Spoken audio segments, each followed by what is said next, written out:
Gold trusted gold buyers మీరు తాకట్టు పెట్టిన బంగారాన్ని విడిపించి ఈ రోజు ఉన్న మార్కెట్ ధరకు కొనబడను.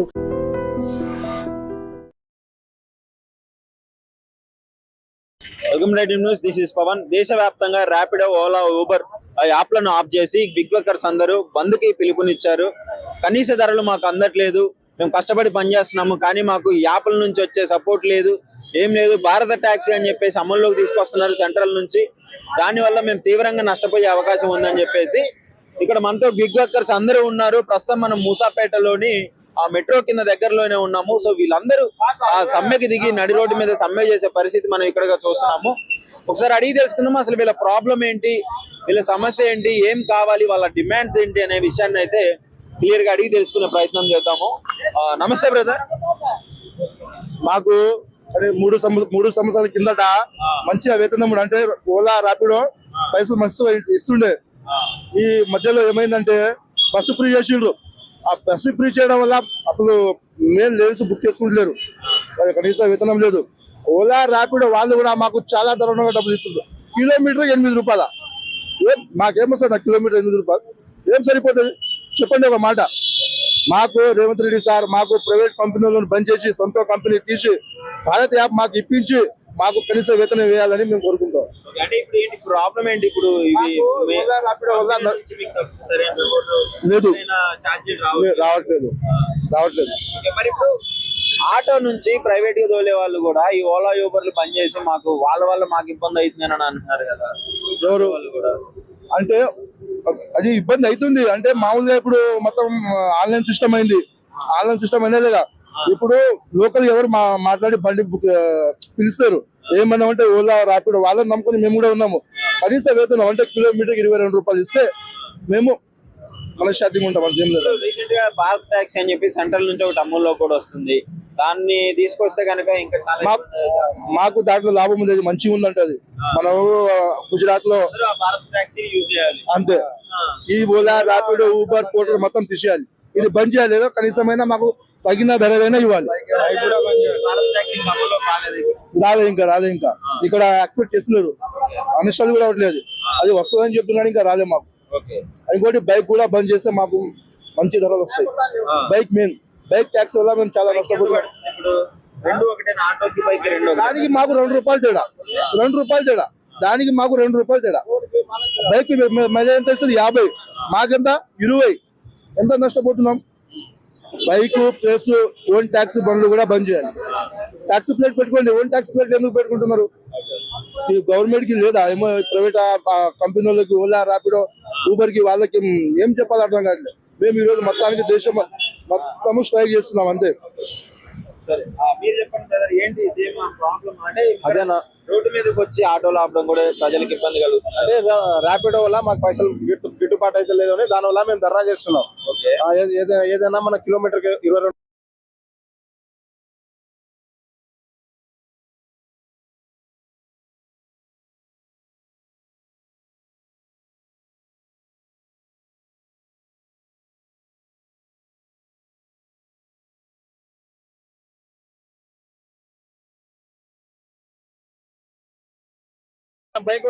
బైక్ అందరు బైక్ బుక్ చేస్తున్నారు. బైక్ బుక్ దానివల్ల 70-80 రూపాయలు వెళ్ళిపోతున్నారు. ఆటోకు బుక్ చేస్తలేరు. చాలా మంది బైకులో కూడా మాకు చాలా ఎఫెక్ట్ పడుతుంది. ఆ బైకులు కూడా కొంచెం తీసాలని కోరుకుంటున్నాం రేవంత్ రెడ్డి గారికి. బైకుల వల్ల కూడా కొంచెం ప్రాబ్లం అవుతుంది. చాలా బైకులు కూడా ఇబ్బంది అవుతుంది మాకు కొంచెం. దానివల్ల ఇప్పుడు 120 రూపాయలు ఇచ్చే బుకింగ్ కి 80 రూపాయలు బుక్ చేసుకుని బైక్ వెళ్ళిపోతున్నారు. దానివల్ల మాకు చాలా కష్టాలు అయిపోతున్నాయి. పొద్దు నుంచి కష్టపడినా కూడా 1000 రూపాయలు సంపాదించాలంటే మాకు చాలా ఇబ్బంది అవుతున్నాయి. ఇంట్లో కూడా చాలా పరిస్థితి ఘోరంగా అవుతున్నాయి. ఇన్ని రోజులు బాగానే ఉన్నాయి. బైకులు ఫ్రీ బస్సులు అయినా కాబట్టి చాలా ఇబ్బందులు అయిపోయినాయి. బండి విడిచిపెట్టి ఫ్రీ బస్సులు దానివల్ల బైకుల వల్ల చాలా ఇబ్బంది అయిపోతుంది. అంతకుముందు కొంచెం బాగానే ఉండే, బెటర్ గా ఉంటుండే. అప్పుడు రోజు 1000 రూపాయలు ఈజీగా తీసుకోపోతుండే ఇంటికి. ఇప్పుడు తీసుకోవాలంటే చాలా కష్టంగా అవుతుంది. ఇంట్లో పోయి గడవాలంటే కూడా చాలా ఇబ్బంది అవుతుంది మాకు. దానివల్ల ఏదైనా మనకు సమస్య చేయాలని రేవంత్ రెడ్డి గారు కోరుకుంటున్నారు అంతేనా. ఇప్పుడు ఓలా యూబర్ ఇంత ముందు బాగానే ఉన్నాయి కదా, ఇప్పుడు ఏంటి మీకు సమస్య? ఇప్పుడు మనకు హైదరాబాద్ లో ఓలా ఊబర్ ముందు ఉందే కదా, దాని తర్వాత ర్యాపిడో అయితే వచ్చింది. ర్యాపిడో వచ్చి నాకు తెలిసి ఒక 5 years అవుతుంది. ర్యాపిడో రావడం వల్ల మనకు ఓలా ఊబర్ ఏం చేసిందంటే జీరో కమిషన్ ఇవ్వడం కానీ, రైడ్ల మీద ఒక ఊబర్ రోడ్ రైడ్ మీద 3 రూపాయలు తక్కువ చేసుకోవడం కానీ అలా తగ్గించిండు. రాబిటోడు జీరో కమిషన్ ఇచ్చిండు. ఆ తర్వాత చెప్తే ఇంకా రాబిటోడు ఒక కిలోమీటర్ కి 20 రూపాయలు ఇస్తే ఊబర్ రోడ్ కిలోమీటర్ కి 10 రూపాయలు ఇస్తున్నాడు. ఓలా వాడు 15 రూపాయలు ఇస్తున్నాడు. ఇలా వాళ్ళు ఒక్క దానికి ఒకటి అసలు సంబంధం లేకుండా ఇస్తున్నారు. అవన్నీ ఒకటే ఒక విధంగా ఇస్తే మాకు మంచిగా ఉంటది కదా అని చెప్పేసి మేము పోరాటం చేస్తున్నాం. అలా అని చెప్పేసి మాకు ఇబ్బంది అవుతుంది. అంటే ఇప్పుడు బాగానే చేసినారు కదా ఇన్ని రోజులు, ఇప్పుడు సమస్య కొత్తగా ఏంటి అసలు దీనికి ఏమి పైసలు వేస్తున్నాడు. 20 కిలోమీటర్ పోతే 200 ఇస్తున్నాడు రాపిడ్ వాడు. అది పైసలు దాని డీజిల్ కి అయిపోతుంది. పైసలు ఏం మిగిలిన దాంట్లో కిరాయికి ఇవ్వాలి, మళ్ళీ రెంట్లు కట్టుకోవాలంటే ఎట్లా అవుతుంది చెప్పండి. మీ ఆటో ఓనా రెంట్? కిరాయి రెంట్ ఆటో 350 రూపాయలు కట్టాలి దానికి, రోజుకి 350. మీరు ఎంత తోలినా ఎంత వచ్చినా మీకు వచ్చినా రాపోయినా 350 కట్టాలి, పక్క కట్టాలి. దీనికి 500 పోతాయి. మిగిలి ఇంటికి 200 వేసుకోతే 100 రూపాయలు కూరగాయలకి పోతాయి. ఇంట్లో ఏం ఖర్చు ఉంటాయి, ఏముండదు. మీకే ఈక్వాలిటీ లేదు, ఎవరైనా ఆటోలు తోలుకుంటూ వెళ్తూనే ఉన్నారు. మరి అదేంటి సమస్య? ఎంతమంది చదివితే ఆపులు పోలీసు ఉన్నారు, ఆపిస్తారు. మీకైతే కరెక్ట్ వేతనం ఇవ్వాలి. సో ఇక్కడ మీరు చూస్తున్నారు కదా, బిగ్ బక్కర్స్ అందరినీ తీసుకొచ్చి పోలీస్ వాళ్ళు అయితే మాట్లాడడం జరుగుతుంది. ఏంటి అంటే వీళ్ళు ధర్నా చేస్తున్నప్పుడు కొన్ని ఆటోలు రోడ్డు మీదుగా వెళ్తున్నప్పుడు వాళ్ళు అక్కడికి వెళ్ళి వాటిని ఆపడం జరుగుతుంది. మీరు స్ట్రైక్ చేస్తుంటే ఇలా ఎలా తోలుతారని చెప్పేసి వెంటనే పోలీస్ వాళ్ళు అయితే యాక్షన్ తీసుకోవడం జరిగింది. సో అసలు వీళ్ళ ప్రాబ్లం ఏంటి, మెయిన్ అంటే ఒక ప్రాసెస్ ఉంటుంది ధర్నా చేయడానికి కూడా. ఇలా నడి రోడ్డు మీదకి వచ్చి ఆటోలు ఆపడం కరెక్ట్ కాదు అని చెప్పేసి వాళ్ళు చెప్పడం జరుగుతుంది. సో వీళ్ళు కూడా మా సమస్యలు మేము చెప్తున్నాము, మాకు ఆటోలకి పనులు అవ్వట్లేదు, అంటే వేతనము ఒక్కొక్క యాప్ ఒక్కొక్క రకంగా ఇస్తుంది, మా ఆటోకి డీజిల్ కూడా సరిపోవట్లేదు, బిగ్ వర్కర్స్ కి 24 గంటల పని కలిసి పని చేసినా మాకు ₹1 కూడా ఉండట్లేదు అని చెప్పేసి వీళ్ళు చెప్పడం జరుగుతుంది. ఒకసారి మీరు చూడొచ్చు, వాళ్ళు పోలీస్ వాళ్ళతోనే మాట్లాడడం జరుగుతుంది. సో ట్రాఫిక్ క్లియర్ చేయడానికి వచ్చారు. సో ఇలాంటి పరిస్థితి నెలకొనింది. సో దాన్ని బట్టి ముఖ్యంగా ఎలా ఇనిషియేటివ్ ముందుకు ఎలా వెళ్ళాలి అనే దాన్ని చూసుకోవాలి. ధర్నా అంటే వీళ్ళు కొంతమంది చేస్తున్నారు, కొంతమంది ఆటోలు వేసుకొని వెళ్ళిపోతూనే ఉన్నారు. సో వెళ్ళే వాళ్ళని వీళ్ళు ఆపుతున్నారు. అక్కడికి వెళ్ళి ఆపినప్పుడే ఈ యాక్షన్ ట్రాఫిక్ జామ్ అవుతుంది కాబట్టి ఇక్కడ చెప్పడం జరుగుతుంది. సో ఇక్కడైతే వీళ్ళకి కొన్ని ఇవ్వడం జరుగుతుంది. దేనికి సంబంధించిన ఒకసారి చూద్దాము.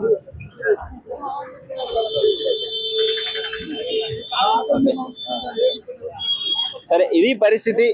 గిగ్ వర్కర్స్ కి సరైన వేతనం కావాలి, మాకు యాప్స్ నుంచి సరైన వేతనం ఇస్తేనే మేము చేస్తాము అని చెప్పేసి వీళ్ళైతే ఓలా ఊబర్ ర్యాపిడో అయితే ఆఫ్ చేసి ధర్నాకైతే దిగడం జరిగింది. ముఖ్యంగా ముఖ్యమంత్రి గారికి నమస్కారం. కాంగ్రెస్ ప్రభుత్వంలో ఉన్నప్పుడు పెరిగిన రేట్లు మన తెలంగాణ మనం తెచ్చుకొని కూడా ఇవాళ ఆటో అని బతుకు మళ్ళీ బీద బ్రతికే ఉంది. కాబట్టి రేవంత్ అన్న వెనకటికి హామీ ఇచ్చిండు, ఏమని, ఆటో వాళ్ళని చూస్తా అని చెప్పేసి. ఇప్పుడు ఫ్రీ బస్సు కావటం వల్ల డిస్ట్రిక్ట్ బండ్లు కూడా హైదరాబాద్లోనే వచ్చి బతుకుతున్నాయి. దయచేసి దీని మీద డిసిషన్ ఏదైనా తీసుకుంటారని చెప్పేసి గవర్నమెంట్ని కోరుకుంటున్నాం. అప్పట్లో 30 రూపాయలు ఉన్న బియ్యము ఇవాళ 60 రూపాయలు 70 రూపాయలు బియ్యం అయినాయి. అప్పట్లో 50 రూపాయలు ఉన్న డీజిల్ కానీ పెట్రోల్ కానీ 50-60 రూపాయలు ఉన్న డీజిల్ పెట్రోల్ ఇవాళ 100-110 రూపాయలు అయింది. సిఎన్జి గ్యాస్ 25 రూపాయలు ఉండే ఆ రోజు, ఇవాళ 100 రూపాయలు సిఎన్జి గ్యాస్ అయింది. సో దయచేసి మా బతుకుల్ని ఆలోచించాలని చెప్పి కోరుకుంటున్నాం గవర్నమెంట్ వారిని. అప్పట్లో 1000 రూపాయలు సంపాదించేటోళ్ళం, ఇప్పుడు 500-600 సంపాదించడానికి మా కష్టమైంది. ఆటో రెంట్లు అప్పుడు 100 రూపాయలు రెంట్ ఉండేది, ఇవాళ 300 రూపాయలు, 300 నుంచి 350 రూపాయలు రెంట్ అయింది. మా రేట్లు మాత్రం అంతే, మా బతుకులు ఏడేసిన గొంగడు ఆడనే ఉంది. అదే మాకు పిల్లల ఫీజులు పెరిగినాయి, తినడానికి ఫుడ్ ఖర్చు పెరిగింది, ఆటో రెంట్లు పెరిగినాయి, కానీ మా భవిష్యత్తులో మాత్రం మీటర్ రేట్లు పెరగలేదు. 2011-12లో పెరిగిన రేట్లు ఇవాళ 2026 అయింది, కానీ ₹1 కూడా కిలోమీటర్ మీద పెరగలేదు. ముందు ముసాపేటలో చూపించాను కదా, సో సేమ్ మొత్తం సిటీ మొత్తం ఇట్లా సిటీ మొత్తం స్ట్రైక్ చేస్తున్నారు. సిటీ మొత్తం స్ట్రైక్, ఏ ఏరియాలో నడుస్తుంది మొత్తం? టోటల్ హైదరాబాద్ మొత్తం అన్న, టోటల్ హైదరాబాద్. సడన్ గా ఇట్లా వెళ్ళే ఆటోను కూడా ఆపడము అంటే ఏంటి ప్రాబ్లం ఏంటి? ఓలా ఊబర్ సమస్యలు అన్న ఇది అందరికి. ఓలా ఊబర్ సమస్యలు, మాకు అమౌంట్ అనేది తక్కువ ఇవ్వడము. నేను ఏమంటున్నా అంటే అందరికీ సమస్య ఉన్నప్పుడు అందరు రావాలి కదా, అందరు బాగానే తోలుకుంటూ వెళ్ళిపోతున్నారు కదా చాలా అన్న. ఇప్పుడు మేము ఆపుతుంది దాని గురించే కదా, ఈ ఓలా ఊబర్ సమస్యల గురించే కదా మేము ఆపేది. కానీ కొందరు డ్రైవర్లు ఏంటంటే వెళ్ళని పరిస్థితి ఉంటది ఇంటి దగ్గర, అట్లా అని నడపడం వాళ్ళు. కానీ ఏంటంటే మేము కూడా వాళ్ళని కూడా ఆపి ఏంటంటే సంజాయించి చెప్పడం, అరే ఇది చేసేది మన గురించే కదా అని. అట్లా మెయిన్ మీకు ఎలాంటి ఇబ్బందులు ఫేస్ చేస్తున్నారు ఈ యాప్స్ అమౌంట్ ప్రాబ్లమ్ అన్న, మెయిన్ అమౌంట్ ప్రాబ్లం. ఇంకోటి ఏంటంటే ఓన్ ప్లేట్ కూడా టాక్సీ ప్లేట్లలో కలపడం కరెక్ట్ కాదు కదా. ఓన్ ప్లేట్ బైక్స్ ఉన్నాయి, ఇప్పుడు మేము టాక్సీ మళ్ళీ ఈ అమౌంట్ అనేది దీనివల్ల తగ్గించడం. మాకు ఇంతకుముందు 3 years బ్యాక్ ఈ ఇయర్ కి చూస్తే చాలా డిఫరెన్సెస్ ఉంది. 200 ఇచ్చే అమౌంట్ వాడు 110 ఇస్తుండు, 110, 120 రూపీస్, 80 రూపీస్, 80 రూపీస్ అంటే వాడు 40% తగ్గించిండు. ఆ తగ్గడం వల్ల డ్రైవర్లు అందరు నష్టపోతున్నారు కదా. ఇప్పుడు ఇంత ముందుకి ఇప్పటికి బండ్ల రేట్లు పెరిగినాయి, మాకు డీజిల్ రేటు, గ్యాస్ రేటు పెరిగింది. మెయింటెనెన్స్ పెరిగినప్పుడు మాకు అమౌంట్ ఇంకా పెరగాలి కానీ తగ్గింది. 15 years బ్యాక్ ఏదైతే గవర్నమెంట్ మీటర్ మినిమం 20 రూపీస్ ఏదైతే ఇచ్చిందో అదే కంటిన్యూ అయింది ఇప్పటి వరకు. ఈ 15 సంవత్సరాల డిఫరెన్సెస్ ఎన్ని పెరిగినాయి. మా మెయింటెనెన్స్ ఇంట్లో 10,000తో సరిపోయేది, ఇప్పుడు 30,000 సరిపోతలే. మేము సంపాదించేది మాత్రం పెరగలేదు. సంపాదించే ఇన్కమ్ అయితే పెరగాలి కదా, ఖర్చులు ఇన్నిగానే పెరిగినాయి, మరి ఇన్కమ్ పెరగాలి కదా. మీరు అంటే డైలీ ఎన్ని గంటలు కష్టపడతారు? మీకు ఆ గతంలో ఎంత వచ్చేది, ఇప్పుడు ఎంత వస్తుంది? ఆటో రెంట్ ఎంత పోతుంది? అన్న ఇప్పుడు అప్పటికి ఇప్పటికి డిఫరెన్సెస్ ఏంటంటే అప్పుడన్నా ఒక 1000 రూపాయలు మిలిగించుకునేటోళ్ళం. ఇప్పుడు ఆ 1000 కాదు కదా, ఒక 500 కూడా ఇంటికి తీసుకోలేని పరిస్థితి. పిల్లలని కానీ ఫ్యామిలీని లీడ్ చేయాలంటే ఇప్పుడు బండి మెయింటెనెన్స్ ఏంది, ఇంట్లో రెంట్ కట్టుకోవాలా, పిల్లల ఫీజులు కట్టాలనా, పిల్లల ఫీజులు ఎంత అన్న సంవత్సరానికి వచ్చే వరకల్లా వాళ్ళు దోసుకుంటున్నారు. ఇటు ఇంటి రెంట్లు దోసుకుంటున్నారు. రెంట్ ఎట్లా కట్టుకుంటాము, బండ్ల ఫైనాన్స్ ఎట్లా కడతాము, ఇది ఎట్లా మెయింటైన్ చేస్తాం మేము వాడు ఇంత అమౌంట్ ఇవ్వడం వల్ల. మెయిన్ ప్రాబ్లం ఏంటంటే బైక్లు, 2 వీలర్ అన్న, ఇప్పుడు 2 వీలర్ వచ్చింది. ఇప్పుడు ఆటో ఎక్కేటోళ్ళు కూడా 2 వీలర్ ఎక్కడం వల్ల ఓన్ ప్లేట్, టాక్సీ ప్లేట్ చెప్పిమానండి. ఇప్పుడు రూల్స్ అంటే ఎవరికైనా రూల్ ఇస్ రూల్ కదా. మీరు ఓన్ ప్లేట్ కి ఎట్లా ఇస్తారు పర్మిషన్స్? ఇవ్వదు కదా. టాక్సీ ప్లేట్ మేము తీసుకొని లాభం ఏముంది? ఇప్పుడు నో యూస్ కదా. మరి అమౌంట్ డిఫరెన్సెస్ మాకు చూడు. 2 వీలర్ చూడండి, ఒకసారి చూడండి, ఓన్ ప్లేట్ అది, ఇది టాక్సీ ప్లేట్లు. మేము టాక్సీ ప్లేట్ పర్మిట్లు తీసుకొని ఏంది యూజ్? మీరు పర్మిట్ కట్టాలి, దీనికి కట్టాలి కదా. కట్టాలి. ఎంత కడుతున్నారు పర్మిట్? సిటీ పర్మిట్ ఎంత ఉంది? సిటీ పర్మిట్ ఇప్పుడు 5 లక్షల చిల్లర ఉంది ఆటోతో కలిపి.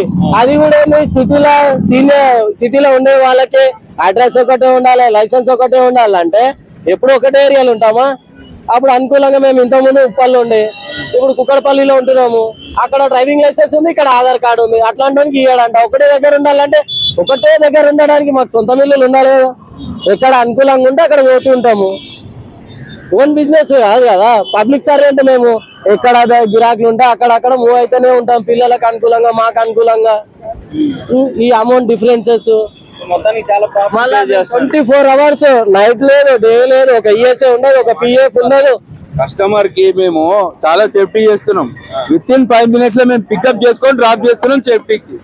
దాని వల్ల వచ్చే మాకు లాభం ఏంటి? మామూలుగా ఇప్పుడు వాళ్ళు పికప్ చేసుకోగానే విత్ ఇన్ 5 minutes లో తొందర రమ్మంటారు. ఆన్ రోడ్ లో మేము ఎంత డ్రైవింగ్ లా 5 minutes వెళ్ళిపోతాం. మేము పికప్ చేసుకున్న కస్టమర్ తీసుకెళ్లి కంపెనీలో టైంకి దింపుతాం. దానివల్ల మాకు నష్టం ఉందా లాభం ఉందా మీరే చెప్పండి. కంపెనీ ఇచ్చేది కంపెనీకి ఇవ్వాలి, మేము చూసుకోవాలి, ఇంట్లోకి నడపాలి, బండికి నడపాలి. దీన్ని బట్టి మీరు చెప్పండి మాకు ఎంత కావాలి. మేము ఎందుకు ఒప్పుకున్నామంటే కంపెనీ ఇస్తా కదా అని చెప్పి మేము ఒప్పుకోబట్టినాం, అంతే. మాకు ఏం ప్రాబ్లం ఏం లేదు. వాళ్ళు కంపెనీ ఓలా ఊబర్ వచ్చినప్పుడు ఏం చెప్పారు అంటే మాకు పర్సనల్ గా ఇన్సూరెన్స్ చెప్పారు. ఇప్పుడు ఆ ఇన్సూరెన్స్ కూడా లేదు, రోడ్ సేఫ్టీ లేదు, మాకు ఒక ఈఎస్ఐ లేదు, పిఎఫ్ లేదు. కనీసం ఒక ఆఫీస్ బాయ్ చేసేటోని కన్నా ఒక ఈఎస్ఐ పిఎఫ్ ఉంటది. మా లైఫ్ కి ఎలాంటి సెక్యూర్ లేదు, మా ఫ్యామిలీ మెంబర్స్ కి ఎలాంటి సెక్యూర్ లేదు. ఇట్లా బుక్ చేయగానే ఇమ్మీడియట్లీ క్యాన్సిల్ చేస్తాం. ఇప్పుడు భారత్ టాక్సీ అని చెప్పి సెంటర్ లో ఒకటి అది రాలేదు కదా మన దగ్గర. ఇంకా ఇక్కడ మన స్టేట్ లో అయితే ఇంకా రాలేదు. వాళ్ళు ఎక్కడ ఢిల్లీ అని చెప్పారు, అక్కడ కూడా నడుస్తుందా లేదా తెలియదు. అక్కడైతే నడుస్తుందా వస్తే మీకు బెటర్ అంటారా? అంటే ఇచ్చే రేట్ తెలియాలిగా, ఏదైనా పెట్టేట తెలియదు కదా. పెట్టారు మంచిదే గవర్నమెంట్ సైడ్ నుంచి, వాళ్ళు ఎట్లనే చేస్తారేమో. బాబాయ్ మీరు డైలీ ఎంత సంపాదిస్తున్నారు ఇప్పుడు ఉన్న పరిస్థితుల ప్రకారం? పిల్లలు ఉన్నారు ఇద్దరు.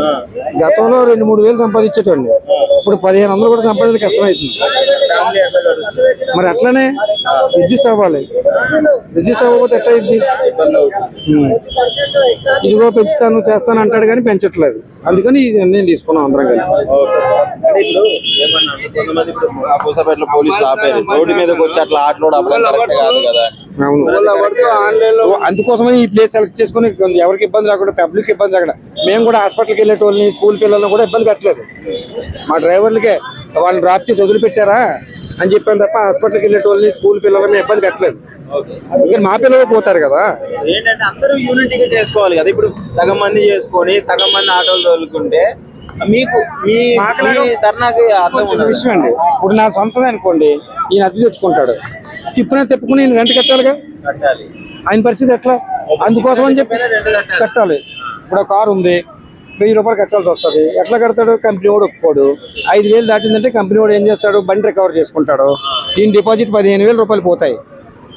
రీసెంట్లీ మొన్న చెప్పిరు బస్సులు ఫ్రీ చేసిరు కదా, మనకు ఆటోల గురించి ఆలోచిస్తా అని చెప్పిండు. మొన్న కొద్దిగా వక్తు లగేగా అని చెప్పిండు ఎలక్షన్ టైంలో, బై ఎలక్షన్ టైంలో జూబ్లీస్ లో. ఇప్పటి వరకు ఏమైంది? ఏం చెప్పలేరు. మీరు ఇంకా ఎంత టైం ఎలక్షన్ అవుతుంది? 2 సంవత్సరం దాటేసింది, ఇంకా ఎంత టైం వక్తులు నడుస్తుంది? మీ వక్తు వరకు చూసుకుంటూ ఉండాలా? దాని వరకు గెలుచుకున్నామా మీకు? మొత్తానికి ఇది మీరు పే చేసే ప్రాబ్లం. సో చూస్తున్నారు కదా, చాలా వాటికి మాకు ఇన్ని సమస్యలు ఉన్నాయి. వీళ్ళు వెళ్ళే వాళ్ళని కూడా అడిగి ఇది పరిస్థితి, మన కోసం మనం పోరాడుతున్నాము, సో మీరు కూడా మాకు సపోర్ట్ చేయాలని చెప్పేసి చెప్పడం జరుగుతుంది. ఏదేమైనా మేము నష్టపోతున్నాము, మాకు సరైన వేతనం రావట్లేదు ఈ యాప్స్ నుంచి.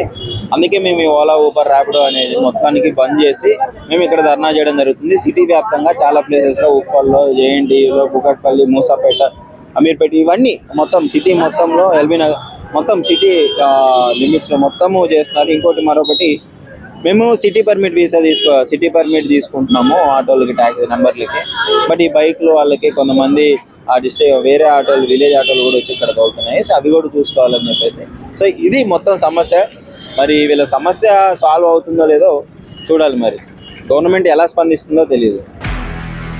నిజంగా ప్రస్తుతం ఉన్నటువంటి సమాజం దేనికి ప్రయారిటీ ఇస్తుంది? ఆర్థిక సంబంధాల చుట్టూ మాత్రమే తిరుగుతుంది. మళ్ళీ ఎన్నికలంగానే చాలా విరక్తి కలుగుతాను. మంచి అనిపిస్తుంది కదా, లేడీస్ కూడా ఛాలెంజింగ్ జాబ్స్ చేసినప్పుడు చాలా బాగుంటది. ట్రాఫిక్ అసిస్టెంట్స్ గా నియమించిన ట్రాన్స్జెండర్స్ అందరితో సాల్యూట్ చేయించుకుంటున్నారు. ఫుడ్ డెలివరీ ఇవ్వటానికి వెళ్ళినటువంటి డెలివరీ బాయ్ అనిల్ పై కళ్ళ ముందు